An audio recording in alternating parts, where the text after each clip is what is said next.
Боже, как стыдно! Зачем это делать? Досмотрите это видео до конца, и вы узнаете, какая ситуация возмутила и насмешила многих таджиков. В этом всем наши власти. Подписывайтесь на наши обновления и точно будете в курсе всего самого актуального. Во время конфликта на границе Таджикистана и Кыргызстана с 14 по 17 сентября были убиты 59 таджикистанцев. Об этом 7 октября в Ереване на консультативной встрече заместителей глав МИД государств и членов Организации договора о коллективной безопасности ОДКБ сообщил замглавы Министерства иностранных дел Таджикистана Садик Имами.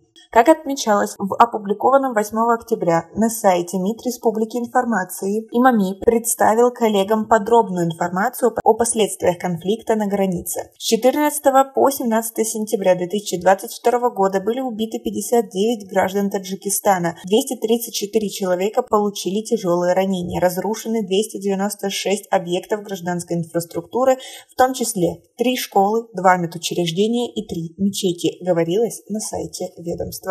Как вы относитесь к таким цифрам, которые постоянно меняются? И то СМИ сообщают о намного большем количестве жертв. Кому вы верите в этой ситуации? Свои ответы напишите нам, пожалуйста, в комментарии.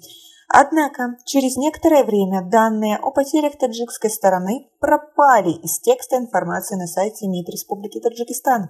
В обновленном тексте осталось лишь то, что Имами представил государствам, членам ОДКБ подробную информацию о последствиях заранее спланированной военной агрессии Кыргызстана в отношении Таджикистана.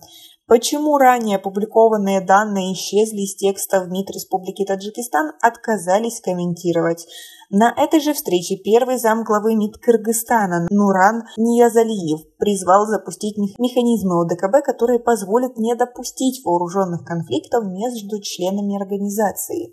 Нуран Ниязалиев призвал стороны к скорейшему запуску механизмов ОДКБ для недопущения впредь вооруженного вторжения и решения всех разногласий между государствами мирными средствами в соответствии с договором о коллективной безопасности и уставом ОДКБ, говорится в сообщении на сайте МИД Кыргызстана. Ранее Таджикистан официально сообщал о гибели 41 человека в конфликте на границе. Кыргызстан говорил о 63 убитых и более 200 раненых.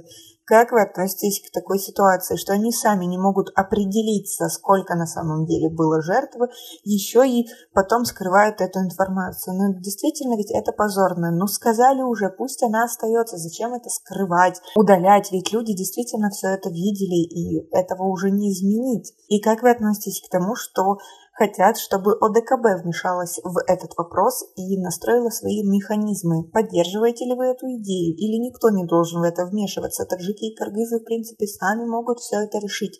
Свои мнения по поводу всего этого и, возможно, какие-то предложения напишите нам, пожалуйста, в комментарии. У нас пока на этом все. Оцените наше видео подпиской и лайком. До скорой встречи!